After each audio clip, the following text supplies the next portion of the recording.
saludar al maestro Ricardo Peralta porque mucho también tendrá que decir luego de un mensaje potente, discurso histórico de la presidenta Claudia Sheinbaum Pardo ayer 5 de mayo en Puebla, con Ayuso y su intento de reivindicar a Hernán Cortés, pisoteando la memoria de nuestros pueblos originarios. En fin, hay tantos temas que hablar con el maestro Ricardo Peralta, a quien saludo con mucho respeto y con mucha admiración. Maestro, te mando un abrazo, ¿cómo estás? Muy contento, como siempre, querido Vicente, de estar aquí en Sin Censura con muchísimos temas de lo que tenemos que hablar los mexicanos. Fíjate cómo lo digo, de lo que tenemos que hablar los mexicanos, no con intermediarios, no con injerencias. Los mexicanos tenemos que hablar de los temas que nos ocupan aquí, querido Vicente. Muy contento de estar, como siempre, querido Vicente, aquí en Sin Censura. No es sorpresa que la panista Kenia López Rabadán, siendo presidenta de la mesa directiva de la Cámara de Diputados, pues no haya estado. ¿Con qué cara en un evento como el del 5 de mayo, cuando el panismo ha tomado la ruta de esto, lo que sea y que represente Ayuso, la derecha, la ultraderecha, el, no sé, el anti-México, ¿no? El querer meter la mano a como dé lugar, y ahí ahí está tu amigo, tu primo, Dorin, tirándosele de tapete. También mira qué foto tan bella, tan reveladora, mi querido Ricardo Peralta. A ver, hablemos quiénes son. Isabel Díaz Ayuso es una mujer que ha estado envuelta en polémicas muy importantes en España, que poco de eso se ha hablado aquí en nuestro país, pero vayamos un poquito atrás, en una condición que lastimó al mundo entero, que tiene que ver con la pandemia del COVID. El hermano de esta señora estuvo envuelto en un escándalo por la venta de mascarillas, como le llaman en España, los cubrebocas, como los conocemos aquí en nuestro país. Estuvo envuelto precisamente porque, curiosamente, era el proveedor de las mascarillas que por millones utilizamos en todo el planeta, y era el único proveedor cuando ella tenía precisamente la posibilidad de otorgarle a su hermano esos contratos ilícitos, un conflicto tremendo de intereses, pero también su pareja sentimental que se llama Alberto González Amador. Este personaje está envuelto en una investigación internacional por delitos fiscales, son lavadores de dinero. Estos personajes, estas calañas de personajes, son los que se vienen a dar baños de pureza a nuestro país, de los que vienen a denostar lo que significa Latinoamérica. Latinoamérica, después de la presencia de los invasores españoles en su momento, se consolidaron los pueblos, se emanciparon los pueblos y nos dio una identidad propia. Hoy, en pleno siglo XXI, que todavía existan discursos donde se piense que no había una civilización en estas tierras, donde no solamente en México, todo Mesoamérica, no solamente habla de una condición de tremenda ignorancia, de absoluto desconocimiento de la historia, sino de una tremenda falta de respeto hacia nuestros pueblos muy dignos, nuestros pueblos que han creado una idiosincrasia, una cultura, una historia. No solamente fue México y existió gracias a que vinieron los españoles, ¿no? Sin duda, el mestizaje, la participación de los españoles en la vida histórica de nuestro país, claro que cambiaron la historia de los pueblos originarios, pero no significa que gracias a eso existió México. México ha existido profundamente gracias a sus raíces, gracias, insisto, a esa idiosincrasia, pero yo te diría que aunque es un debate importante y es un debate que tiene que hacer que fortalezcamos cada vez más nuestra mexicanidad, aquí lo he dicho muchas veces en tu programa, la importancia y el honor, la dignidad de ser mexicanos, eso es lo que significa la mexicanidad, lo que nos hace la suma de culturas, la suma de geografías, la suma de gastronomía, la suma de nuestra sabiduría popular, eso nos hace mexicanos. y de eso nos Oye, debemos de sentir orgullosos y no hacerle tanto caso. Ya vemos de quién se acompaña, mi querido Vicente. así es, fíjate que qué bueno que lo mencionas. Me decían desde Aguascalientes, qué lástima, terminamos el enlace y va llegando Díaz Ayuso. Qué bueno, le digo.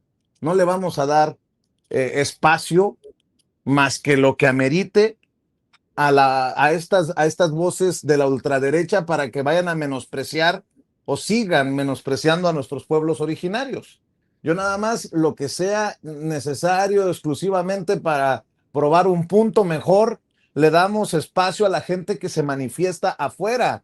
Mi querido Ricardo Peralta, no sé si estés de acuerdo, porque pues TV Azteca está llevando una cobertura, no, ¿para qué te cuento? Pero ve a la gente, ahí va la llegada de Ayuso y ve a la gente afuera, encabronada, ¿eh? Pues yo te voy a dar mi opinión. La verdad es que yo no estoy de acuerdo que haya estas manifestaciones, porque lo único que están haciendo es que si no la conocían, si no sabía quién era, pues ahora todo el mundo ya sabe quién es. Y eso precisamente es lo que no queremos en nuestro país. No queremos que se les dé propaganda ni gratuita, ni fácil, y mucho menos masiva como tu medio tan importante. Sí, por supuesto, saber quién es. Sí, por supuesto, cuál ha sido su postura respecto a México, discriminadora, conservadora, donde se ha referido de manera denostativa a nuestro gobierno y a nuestro país, y sin duda es una persona non grata en México. Pues Pero de ahí a que le tengamos que dar importancia a lo que diga o deje de decir, realmente no nos importa. A mí en lo particular se suma al grupo de conservadores que ya tenemos aquí en México. Obviamente, la figura de esta señora, y eso confirma nuestra convicción ideológica, la presencia de esta figura la ven ellos como un semidios. Mira la bueno, foto que mostraste hace rato con Doring, el hecho de que le hayan dado esta recepción aquí en la alcaldía de Cuauhtémoc, oficial, fuera completamente de protocolos internacionales y diplomáticos que eventualmente tendría que ser en otra oficina, si fuese el caso, pero vanagloriando, prácticamente es como si estuvieran admirando a quien les instruye, como lo es a la ideología conservadora mundial. Ella es una de esas protagonistas, como los hay por miles en Estados Unidos, como los hay por miles en otras partes del mundo, son sus doctrinas. Y el hecho de que vengan a aplaudirles, que los reciban literalmente con alfombra roja, habla precisamente del profundo odio que le tienen a la mexicanidad, del profundo odio que nos tienen como mexicanos y de las alabanzas que lo vemos desafortunadamente la alcaldesa Alessandra Rojo de la Vega. Qué necesidad de tener que estar sectorizándose, de tener que pero no dar es, un espacio de esa naturaleza. Los demás, pues no me queda ninguna duda, porque entonces, ¿a quién se deben realmente? ¿Se deben a un cargo público? ¿Se deben a una persona? ¿O se deben a una ideología internacional, una ideología política de derecha que tanto daño le ha hecho a nuestro país, querido Vicente? La pero no verdad es sorprende, no sorprende porque esa misma alcaldesa fue la que removió las estatuas del Che y de Fidel y queda claro de qué patita cojea hablando precisamente de la política para que no se vaya a ofender. Lo que sí ofende son los dichos, por ejemplo, de Nacho Cano. Qué tristeza de artista venido a menos y terminado en una piltrafa como Nacho Cano de Mecano, que es el hombre detrás de esta puesta en escena llamada Malinche, financiado también por Ricardo Salinas Pliego, iba a decir otra mierda de personaje, pero bueno, total, ya lo dije. Nacho Cano dice que sin Hernán Cortés no existiría México. ¿Cuál México? ¿Con J o con X, imbéciles? Mira, Bueno, pues es ignorancia, mi querido Vicente. Cuando mi mami decía que el que no sabe es como el que no ve. Cuando hay una ignorancia profunda, una ignorancia supina, como la de estos personajes, donde México les ha abierto la puerta en incontables ocasiones, no solamente a los artistas, a los escritores, a los refugiados españoles. México y España, con el pueblo español, ha tenido una historia extraordinaria de hermandad. Es un pueblo hermano también, evidentemente con todo el mundo. Desafortunadamente nos encontramos con estos negritos en el arroz. ¿Qué tenemos que hacer con ellos? Observarlos, escucharlos, analizar con quién se juntan aquí en México, para que cuando vengan estas definiciones, como lo que está pasando de manera interior con las pretensiones de injerencia extranjera permanente, este es el caso de España, prácticamente recuerda, y hay que recordárselo a la gente, fueron a buscar quién nos gobernara con Maximiliano, los mismos conservadores, son los mismos, evidentemente generaciones posteriores, pero son los mismos que se sienten cómodos con la presencia extranjera en nuestro país, se sienten cómodos escuchando su consejo, su instrucción. Por eso les llamo, son sus doctrinarios, son quienes les enseñan el discurso de odio contra las poblaciones indígenas, contra este mestizaje maravilloso que tenemos en nuestro país, contra las 68 lenguas indígenas que están vivas en nuestro país, en contra de la idiosincrasia, en contra del color de nuestra piel, en contra de nuestro territorio, en contra de nuestra soberanía. Esos son los conservadores. Tienen un odio tremendo a México. Y hoy, pues, los reciben con aplausos, con honores, con niños blindándolos. Los niños ni saben ni quién viene ni a qué viene. Si supieran, y si supieran sus papás a quién les están haciendo honores, por supuesto que escupirían el piso por donde pasan. Son gente denigrante, son gente que ha hecho de su presencia en nuestro país esto que estamos haciendo, una narrativa donde nos damos cuenta del daño que le han hecho a nuestro país, que le siguen haciendo daño a nuestro país, y que esto nos remite también al otro tema importantísimo que tiene que ver con esta pretensión de los Estados Unidos en la detención del gobernador con licencia Rubén Rocha.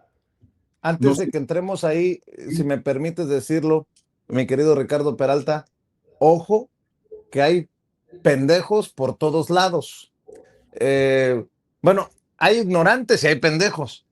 Pendejos como Nacho Cano, que dice que sin Hernán Cortés México no existiera.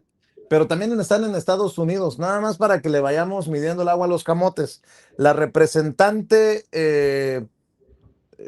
republicana de este movimiento de Donald Trump, Nancy Mace, dice que 2 inmigrantes ilegales tengan un hijo en Estados Unidos no hace que el niño sea ciudadano, crea un tercer ilegal.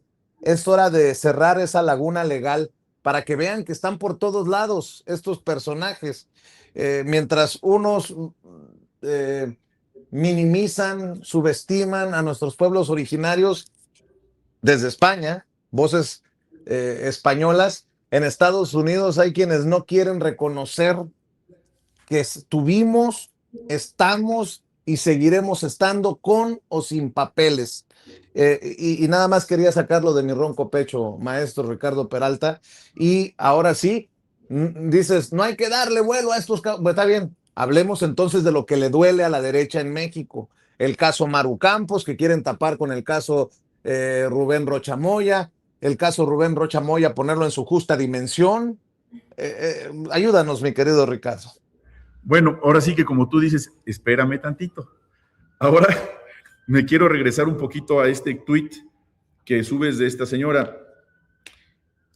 Fíjense ustedes, no solamente es ignorancia, es no reconocer la historia y la cultura jurídica del mundo. El derecho romano reconoce 2 formas de nacionalidad. Les estoy hablando hace 4,000 años, cuando menos, el derecho romano, que es el ius sanguini y el ius soli. Perdón que me meta ahorita en ese tema, pero es importante que lo tengamos. El ius sanguini, que estoy hablando en ambos casos en latín, significa el derecho de sangre. Y el ius soli es el derecho de donde naciste, el derecho soli sería suelo. Pero a lo que me refiero con esto es que este reconocimiento de la nacionalidad, más allá de las políticas migratorias que los países quieran dictar en sus territorios, tiene que ver precisamente de quién naces. Si tu madre o tu padre son mexicanos, tú eres mexicano. Si alguno de los dos es extranjero, podrás optar por tener doble nacionalidad. ¿Dónde sucede eso? En el mundo entero. Y si además de tener esa posibilidad, naces en un territorio extranjero, incluso con las extensiones de lo que se reconoce como territorio, por ejemplo, en un barco con bandera china, ¿de dónde eres si tus dos padres son mexicanos? Tienes doble nacionalidad. En principio naciste en territorio chino por estar en un barco con bandera china.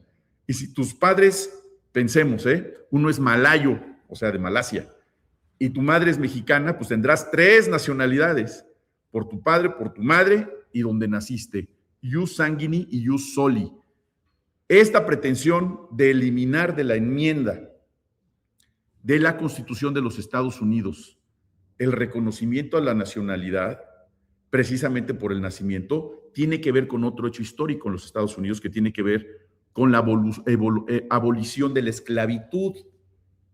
Esa condición le dio la posibilidad a los esclavos africanos que fueron vendidos durante décadas en los Estados Unidos. Hay muchas compañías en los Estados Unidos que hicieron una gran fortuna en sus orígenes por la venta de esclavos, cuando eso era legal. ¿Se imaginan ustedes de qué estoy hablando? Era legal vender personas de manera masiva. ¿En dónde? En muchísimas partes del mundo. El caso de esta enmienda se hizo así precisamente cuando hay esa abolición de la esclavitud, y esa abolición de la esclavitud es precisamente para que todos aquellos que hayan nacido en territorio estadounidense tengan todos los derechos que comúnmente ocurre en una condición constitucional como es el caso de México. Bueno, ahora sí, como dicen los clásicos, hasta ahí mi reporte de este tema, mi querido Vicente. No, pues está bien, está bien, está bien. Con todo, mi querido Ahora, Ricardo Peralta. pasando al Oye, otro tema. por Sí, cierto, para entrar a ese tema, Insunza, el senador Insunza publicó, ya que vas a hablar de Rochamoya y de este tema, el senador Insunza acaba de publicar un tuit que no lo he dado a conocer. A ver, le voy a pedir a Ceci que me lo ponga en pantalla, porque es revelador sobre lo que vas a abordar. A ver, mi querida Ceci, a ver si tiene el tuit del diputado Insunza de hace un rato. Se lo envié, mi querida Ceci. Dice así: mi rectitud y mi veracidad me imponen comunicar que no acudiré este día a la sesión de la comisión permanente. La razón: no le ofreceré ocasión a personeros de la derecha conservadora de que, so pretexto, hagan de la sesión un espectáculo indigno del recinto parlamentario del Senado mexicano como acostumbran. Estoy en mi tierra, a ras de suelo y con la frente en alto. Con las y los nuestros, el pueblo de Sinaloa. Hay que decir que su tierra es Badiraguato. Y bueno, nada más por no dejar, porque también es de último minuto, mi querido Ricardo Peralta. pues sobre todo eso te quiero hablar. A ver, la lógica que he venido defendiendo desde hace muchos años, no es de ahora. Déjame decirte que en el año 91, fíjate ya, hace algunos ayeres, el título de mi tesis de licenciatura, el único en la Universidad Nacional sobre este tema, es precisamente el control y regulación del uso de cannabis como instrumento de lucha contra el narcotráfico. Entre otros muchos temas que están en esa tesis, te voy a mandar el texto para que lo conozcas. Está el original y vía electrónica también en la biblioteca de la UNAM.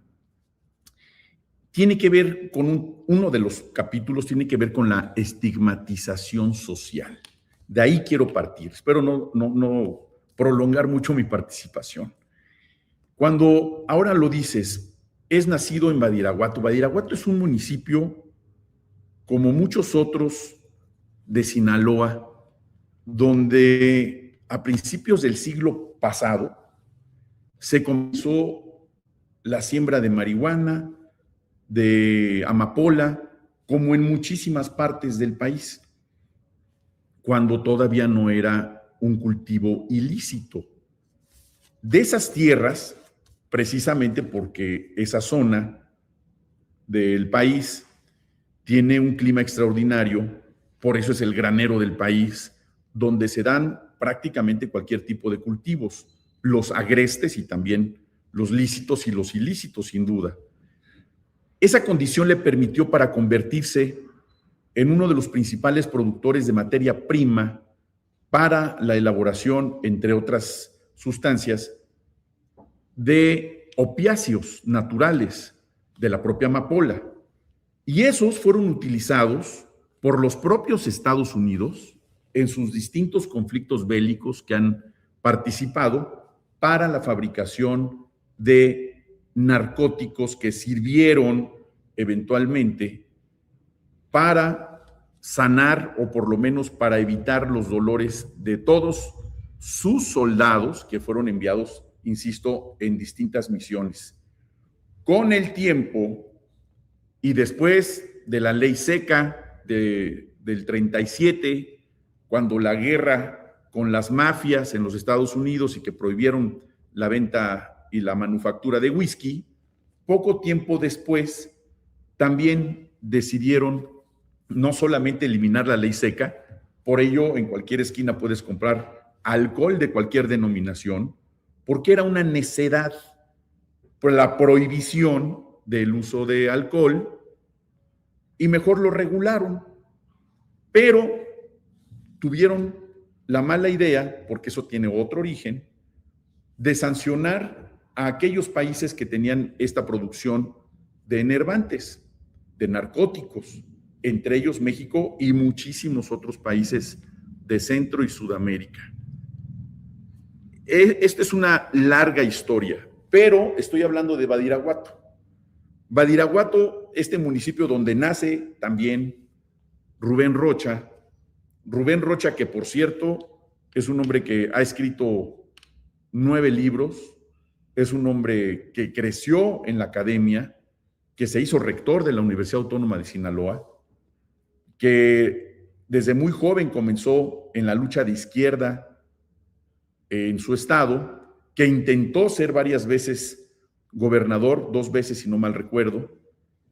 Es un hombre que se crió, como mucha gente, como miles de personas, con ese estigma, como el estigma que tienen los colombianos, con la vida con la que han vivido, con la historia, valga la pena hacer aquí una analogía, están cargando con el precio de la historia de los lugares donde nacieron.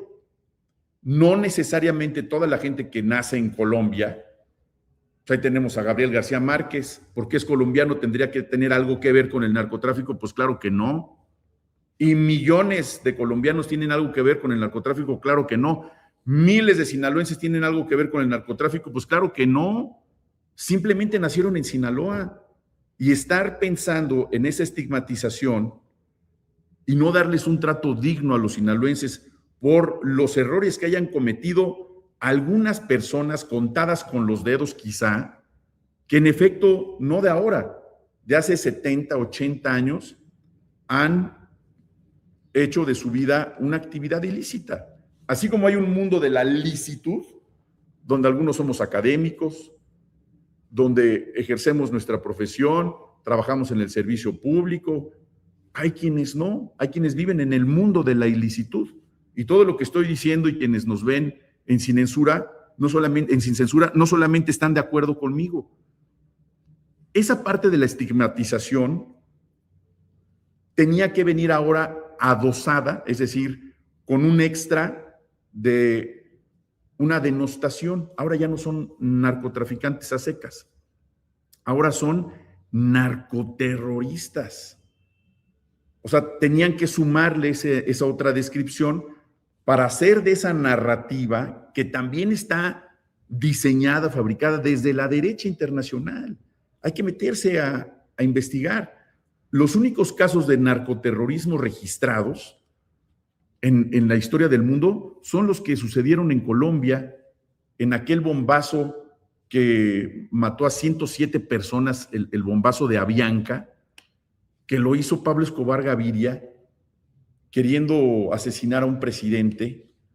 Y entonces podríamos hablar como el único caso documentado de narcoterrorismo, porque era una condición ciertamente política. Curiosamente, ¿por qué? Era del grupo de los extraditables. Por cierto, les invito a que lean ese libro de los extraditables, donde se habla precisamente de lo que esos narcotraficantes poderosísimos podían hacer entonces. Pusieron bombas en tribunales, mataron policías, soldados, etcétera. Evidentemente, en esos tiempos en Colombia y en todo el mundo se hablaba de una colombianización. Eran los reyes de la cocaína y mandaban por toneladas a Estados Unidos. De entonces se conocía, y estoy hablando hace 50 años, de entonces se conocía esta condición, esta relación incluso de los narcotraficantes con todo tipo de autoridades en muchas partes del mundo. Esto no es algo nuevo, no es algo que nos tiene que sorprender. Y eso significa que por gobernar un Estado que ha sido señalado con esa estigmatización, también lo convierte en un, ahora, como narcoterrorista. Vaya, por eso ha sido esa defensa, a ultranza sin duda. ¿Por qué? Porque señalar a una persona por actos que evidentemente tienen un tinte político, donde las instancias del derecho internacional ya no tienen ninguna seriedad. ¿Dónde está la OEA hoy? ¿Dónde está una manifestación del presidente de la OEA hablando sobre el derecho internacional y la libre determinación de los pueblos de América? Bueno, si nos vamos más adelante y más arriba, ¿dónde está la ONU? ¿Dónde está la ONU y sus reflexiones o sus sanciones, si fuese el caso, respecto al tema de Palestina y Gaza? Y ahora con la reciente guerra que todavía no concluye con Irán y la movilización que están haciendo otras potencias precisamente para evitar posiblemente una invasión en Cuba. Y toda esta circunstancia que ha venido ocurriendo en nuestro país, todo lo que tiene que ver con ello no es otra cosa más que también la relación de Isabel Díaz Ayuso, es decir, ese pensamiento colonialista, ese pensamiento colonialista que creen que no solamente lo aplaudimos, sino que nos impresiona. Estamos acostumbrados a eso en México. Lo que se tiene que hacer en México es resistir, combatir, utilizar la inteligencia política, evitar la tentación de caer. ¿Por qué? Porque la derecha es insaciable. Ellos vienen por los recursos, a ellos no les interesan las personas, a ellos no les interesan los derechos, a ellos no les interesa el libre desarrollo de la personalidad, no les interesa. Les interesan los recursos monetarios, los recursos naturales. Les interesa que a través de estas presencias se venga a fortalecer esa prácticamente apagada flama de la derecha mexicana, como si eso fuera a despertar las masas en nuestro país. Por el contrario, cada vez que estos intentos de injerencia, de discursos de división, de grupos sectarios en contra de los mexicanos, en contra del gobierno, en contra de nuestro país, que tantos años nos costó construir, cada vez que vienen nos emancipan más como mexicanos. Por ahí escuché un comentario que me gustó mucho. Es cierto, podemos aquí darnos con la cubeta, pero cuando vienen del extranjero a decirnos cómo tenemos que organizarnos o cómo se tiene que gobernar el país o qué tenemos que opinar y qué no tenemos que decir o a quién sí hablarle o a quién no hablarle, no, perdón. Somos un país libre, lleno de derechos, derechos conquistados con la lucha social. Es lo que gobierna hoy México. La suma de las distintas luchas de izquierda es lo que hoy gobierna México. La lucha de los universitarios, la lucha de los campesinos, la lucha de las amas de casa, la lucha de los perseguidos políticos, de los reales, de la gente que sí fue perseguida y la gente que sufrió la muerte de un padre, de un hermano. Eso es lo que hoy gobierna México. Es el fruto de la lucha social. Por ello, estas expresiones de Isabel Díaz Ayuso, de su familia corrupta, que representa lo peor de ese país y lo peor del conservadurismo, debemos de ignorarlo. Y nada más recordemos que son los mismos que el PAN. Es una lástima pensar aquel PRI revolucionario que buscó alguna vez los derechos de la gente más humilde, hoy convertido en un aliado de la derecha internacional. Es una vergüenza. Ningún mexicano que se jacte de decirse con dignidad mexicano puede apoyar cualquier acto de la derecha conservadora internacional. Nunca. Por eso hay que defender la casa. Y el comentario acerca del gobernador de Sinaloa con licencia tiene que ver con todo esto.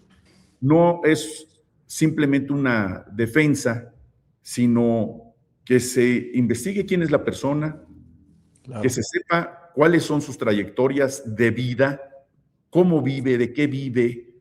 Cuando las investigaciones de alguna persona que está involucrada con el crimen organizado van allá a donde se hacen los paraísos fiscales, las transferencias multimillonarias, el uso de prestanombres con acciones de terratenientes en distintos territorios de México o del extranjero y personas que viven escondidas precisamente porque no pueden ocultar esa riqueza brutal, escandalosa, como el caso de Cabeza de Vaca, como el caso de Silvano Aureoles. Eso sí, ya no, eso sí, estos no, es una lógica. Si el gobierno de México y los gobiernos que realmente investigan estas condiciones con seriedad y con realidad en contra de generadores de violencia que han envenenado a millones de jóvenes en todas partes del mundo, son serias, adelante. Pero si se trata simplemente de una injerencia política, porque están aquí a 100 metros las elecciones del 27, todos entendemos muy bien las intenciones cuando los colonialistas vienen curiosamente a visitar nuestro país, mi querido Vicente. Pues más claro ni el agua, mi querido Ricardo Peralta. Maestro, ¿por qué no cerramos invitando a la audiencia, como todos los miércoles, a que te sigan y a que te lean en tu columna también? Muchas gracias. Pues yo escribo los lunes, miércoles y viernes en Excelsior, en El Heraldo y en El Sol de México, de cada uno de esos días, y los invito a que nos lean en esas columnas, pero también que me sigan en la red de X, en TikTok, Maestro Ricardo Peralta, y en Instagram y en Facebook, Ricardo Peralta Saucedo. Les mando un fuerte abrazo y sigamos aquí combatiendo en Sin Censura con mi amigo Vicente Serrano. Muchas gracias. Eso, te mando un abrazo, querido Ricardo Peralta. Seguimos gracias. Al pendiente. El maestro Ricardo Peralta hablando con nosotros sin censura. Ya llegó Luis Guillermo Hernández, pero primero las imágenes desde Aguascalientes, en donde está Ayuso y en donde la gente afuera